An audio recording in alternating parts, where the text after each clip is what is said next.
How's it going, super friends? Welcome back to my channel. It's review time again, and today I'm not going to go the full 9 yards of this one. It's going to be a much more simplistic review with a lot of commentary, very commentary heavy, and very much not in the vein of what I would usually do, where the camera is just on the figure, because technically we've already seen this one.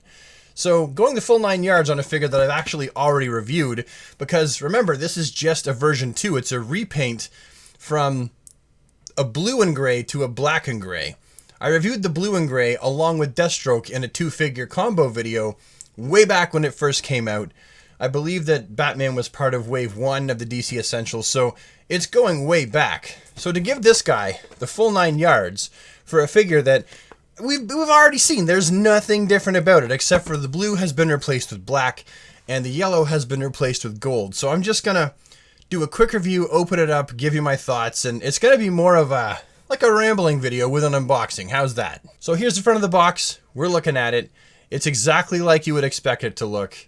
One solid color with the white motif. Very attractive, very sad that we're not going to see these on the store shelves in a very short amount of time. In the back here, you can see that not only there's an image of the figure right here, but you've also got other figures in the series.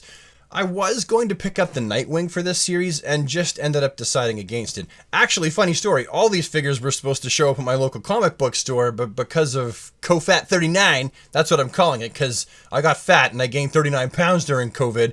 They never got sent. They just canceled them and didn't tell my comic shop. Actually, that happened with more than one set of items. It also happened with Mezco. And it wasn't Mezco that canceled the order. It was Diamond Distributors that canceled the order. They could have at least told them, though. Even sent them off an email. Oh, by the way, we've canceled your order. So big stupid Brad was sitting around waiting for my pre-orders to come in, which was actually 2 Batmans and 1 Nightwing, and they never did. So I managed to get my hands on this a little while back, and I'm going to open it up. But I was never really interested in the Speed Force Flash. I just feel like it was just not for me, not my forte. There we go. Okay, I feel like that Flash figure is just a throwaway figure where they just molded the whole thing in simple clear red plastic so they would have to do such little paint deco on it. It looks like a sucked on red candy. Sorry, those of you who've been watching my channel all along know that that's how I felt about that Flash. I was never going to pick it up. I mean, if you like it, that's great. Hopefully you enjoy it, but certainly not for me. So I was never going to pick that one up. And then when it comes to the Superman, at first I kind of hemmed and hawed about it. I was like, well, maybe I'll get it. But then I fairly quickly decided, nah, I'm not going to get that Superman because, for one, it brings nothing new to the table that I want to see. It's just a tall, lanky, naked male buck from the DC Essentials that has been painted to resemble Superman's regeneration suit, only to me it just screams such minimal effort because they were like, well, we don't have the money to tool a new long-haired Superman head sculpt, so instead what we'll do is we'll use the existing short-haired, inaccurate head sculpt, and because we can't give him the hair, we'll just give him a 5 o'clock shadow, and that'll be just as good, won't it? Wrong! It's not as good. It's a minimal attempt, and as far as I'm concerned, it just doesn't cut it. So when I look at this entire wave, really, even the Nightwing, a figure that I was going to get that I just decided against kind of at the last minute because I had to track down this Batman. I was like, I'm just not going to pay for the Nightwing either. It's an entire wave of repaints, and it's just such minimal effort. Anyway, let's get this guy out of the box and have a little look-see-doodle at him, shall we? This is what I like to call the smash and grab, where you just kind of break the glass. Oh, that worked out better than I thought it was going to. And then you grab what was behind the glass. Although, I mean, that wasn't really glass. It was clear plastic. I need my clippers. All right. Clip the waistband, but don't nick the figure. Oh, and we got to get the Batarang out. Where'd it go? Oh, there it is. Look at this little Batarang. I like the Batarangs, actually, from this series. And, of course, the figure. Careful. Don't want to damage get it. Huh. Now this is a very cool looking figure. This is why I bought him, because I just so prefer this color scheme. I was never a massive fan of Batman's Rebirth duds. Like, you know me. I like the black and the gray, the solid bat, the pouches on the belt. To me, that is the epitome of Batman. But when they did Batman with this color scheme right here, I feel like it was the best use of this suit.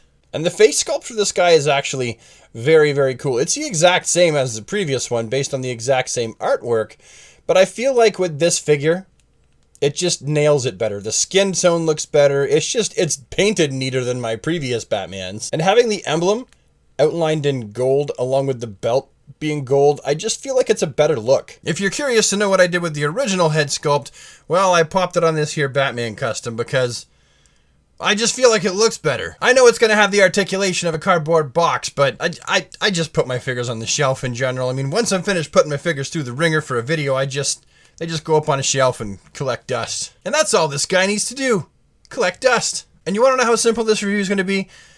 I'm not even going to go through his articulation because those of us who collect DC Essentials, we all know what the articulation of this Batman's going to be. We know all the articulation points. We know what it's capable of.